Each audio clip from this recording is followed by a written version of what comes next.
What's up, guys? We're here. Welcome back to the channel. So today I have brought to you probably one of the funnest builds in this season, hitting for crazy amounts of damage and just overall probably one of the best rogue builds that I've ever played since Diablo 4 has been out. So today is Deathtrap. Yes, I know you guys have probably seen it among a lot of other creators because right now this build is absolutely insane, but today I'm going to bring you the guide. I'm going to bring you the skills, the gear, the stats, all the specific breakpoints that you guys need to get for this build, so that way you guys can play it and you can absolutely destroy the end game.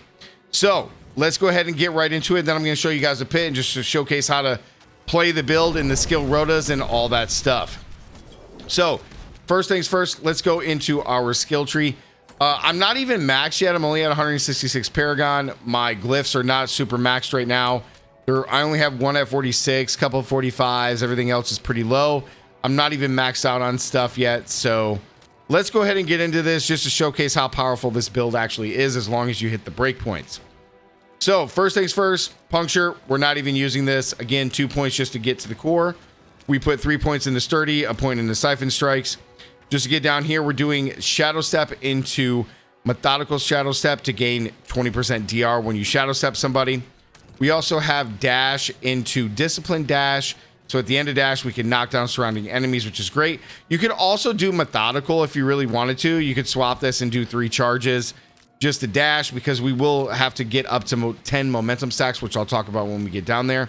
So either one is fine. Totally up to you guys. I like Methodical. I've been testing out Disciplined just to do the extra damage, so it doesn't matter. It's totally up to you guys.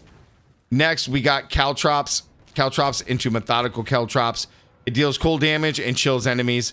Now, we mainly have this for the enhanced. Enemies in the Caltrops take 10x increased damage from you. It goes all the way up to 45x.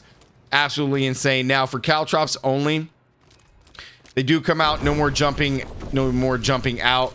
But you throw the Caltrops down. This is mainly just for a boss. Like a boss only, or during the process going into the end game, like T1, T2. If you're struggling on like an elite, perhaps, then you could throw down Caltrops just to help out. Otherwise, you never use it except for a boss. Next, we max out unstable elixirs for more damage. So when we pop a potion, bang, stuns everybody. It's really, really strong. Then we also have try attacks for the days for increased crit. Ballistra for increased damage for 4 seconds after evading. So you hit and evade, you do more damage. It's great. Hit and evade, you do more damage. Then we're going to come down, guys. We're going to grab Agile. Agile for using a cooldown increases your dodge chance. Absolutely fantastic. Agile super strong. We got Mending Obscurity. When entering stealth, and every second we heal, which is awesome. We got Concealment into Subverting, which gives us a guaranteed crit and make enemies vulnerable. This thing is the bread and butter of the build, because we're going to pop this, drop the Deathtrap, gives us crits, drop it again, and you're just going to be going back and forth while you can actually just straight up spam this for insane amounts of damage, right? Of course, we always max out Exploit and Malice. Then we're going to come down. We got Shadow Imbuement into Mixed Shadow Imbuement. Enemies affected by Shadow Imbuement take 12% X. Huge. You don't actually need the blended, because as long as we're able to crit and use Concealment, it's going to make everything vulnerable anyway, so we don't actually need blended. Then we're maxing out Deadeye for increased distant damage to enemies. We also have Frigid Finesse for increased damage against shield enemies. This Frigid is paired with our Caltrops, which is great. Then we come down, and of course we got Impetus for increased damage. For our core, we also have Second Wind for max life, and we also have Haste for just to be able to move and increase attack speed, which we never really have to use, but it's mainly just for the increased move speed. Then, of course, we got Deathtrap all the way up to Supreme Deathtrap for insane damage. You also want to have Unto Dawn for even more damage for our ultimate skill. And this right here, Aftermath, while it's on your active bar, you heal. And after using the ultimate, you restore 225 energy. This is very important for this build. You need to have this at 9 ranks. This is one of our breakpoints that I'm going to talk about right now. You have to have 9 ranks in this.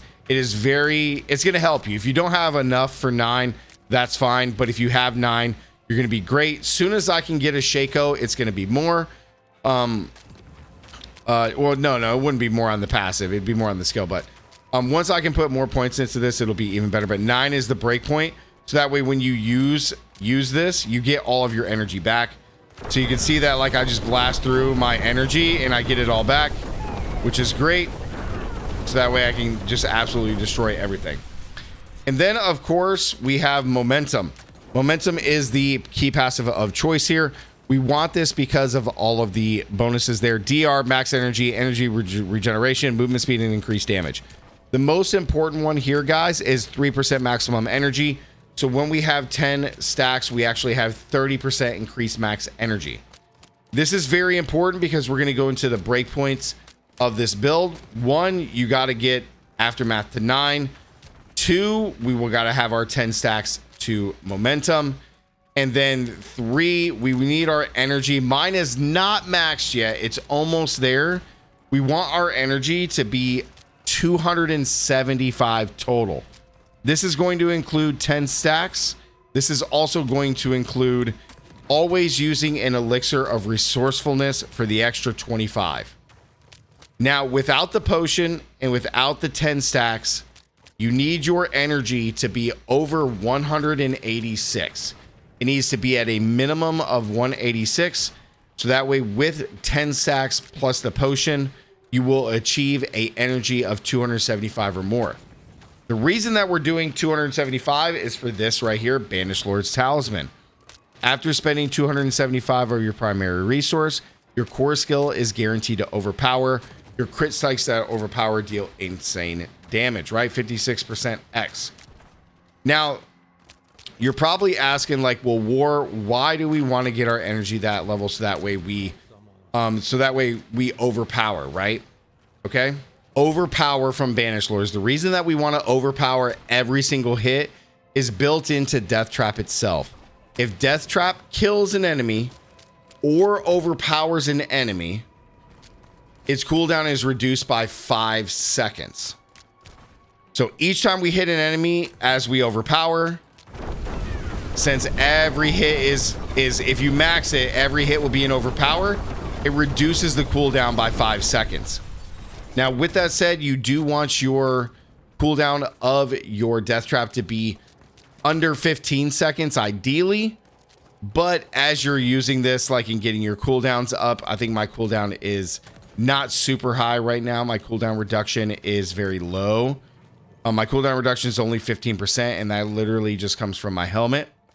So in order to get this down, we want to get the ultimate cooldown here. We have ultimate cooldown, Deathtrap cooldown here in both of our rings, which is huge. We want to try to get this down so that way our Deathtrap is below 15 seconds. Mine's at 19. It's pretty close. I still need to upgrade my gear though. You can see a lot of this gear is only at tier 4. So I'm pretty sure I can get this down another 4 seconds. But getting it under 15 seconds means that pretty much every single time that you hit a group of mob, like a big group of monsters or even 3 monsters, it's going to instantly reset my Deathtrap so I can instantly cast it again, which is what you guys see here, right? It's what you guys see here. Now, which this also does apply when you're fighting bosses, right? Every single time you overpower the boss, you're going to reset your cooldown by 5 seconds, which is great, and you just spam. It makes, like, going through the game, fighting monsters, clear speed is insane, and destroying bosses with all the damage is just, you see the damage, guys. It's absolutely nuts. All right, now let's go ahead and get into the gear here and go over the gear. We got Umbrus here.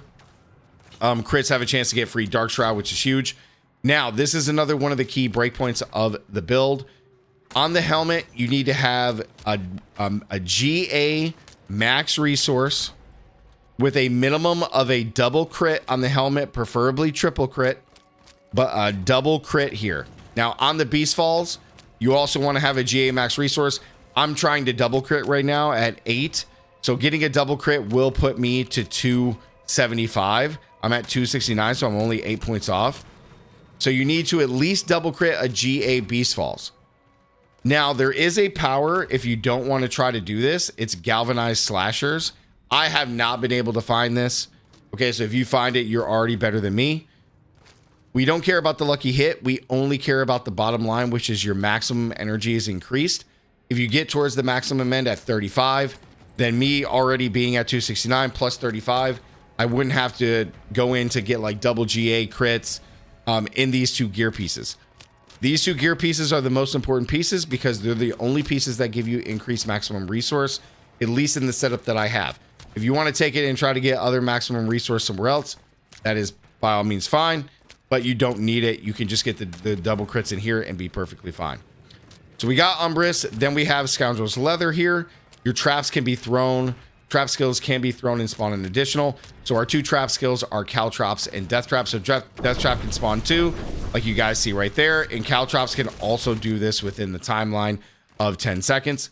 In our gloves, we got Tricksters here for more stun grenade damage because Caltrop Smoke and Deathtrap receive your stun grenade benefits.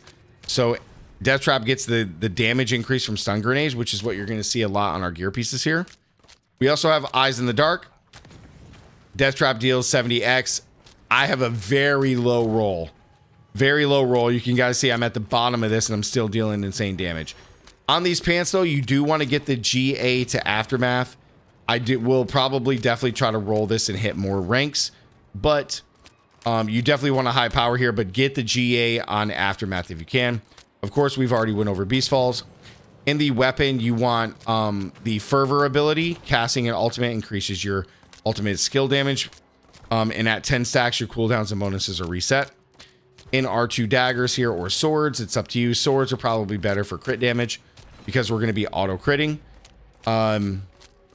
You are going to want Artful Initiative for increased stun grenade damage. And then in the other one, you want Surprise for more increased stun grenade damage. The stats you want on here, though, is chance for Deathtrap to deal double damage, damage per dark shroud, damage, chance for Deathtrap to deal double damage, etc. We want overpower on everything.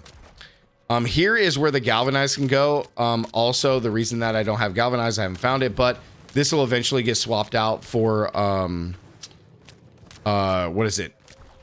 Swapped out for Ring of Starless Skies.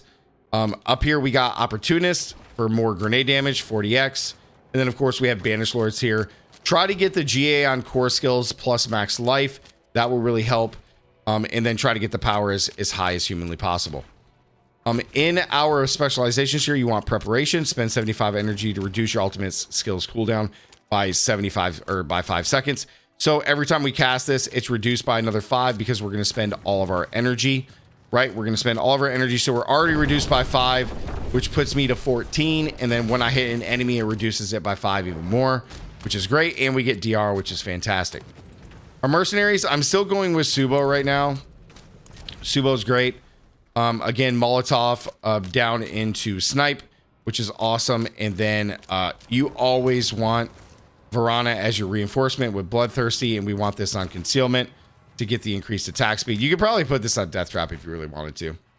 Now into our Paragon Board. Paragon Board is very, very basic. The 5 that we're using is Canny, Versatility, Ambush, Explosiveness, and Headhunter for just insane damage. I'm just going to slowly go through this if you guys want to copy this, but there will be a planner down in the description. I'm still iffy on Eldritch Bounty. I'm probably going to get rid of this. But Dense Macabre for more damage, Deadly Ambush for more damage, and then No Witness for more damage. I think I can swap this board out and get rid of Eldritch Bounty just for something else. But yeah, guys, this is the board. You can go through and just check this out and just pause it if you guys want. And it is very, very solid. I'm still not even done with it. I almost forgot, guys, the boss powers. Of course, season 8 with the boss powers. So you want to have Beast of the Ice as your main boss power. This is also going to help us deal cold damage and freeze our enemies, which is going to help us apply our Frigid Finesse. Then in the supports, we got Cinerath's Flames. We gain increased damage. And then we also do Belials, Eye Beams. Activating your main gives us Stealth, which is great, which gives us more overpower damage. Then also the Harbinger of Hatred's Volley. Casting it basic while at a maximum resource spends it all. We don't care about that. We care about the second part where activating your main boss power grants you 30% X increased damage to vulnerable enemies for 5 seconds, and everything will be vulnerable. So those are the boss powers.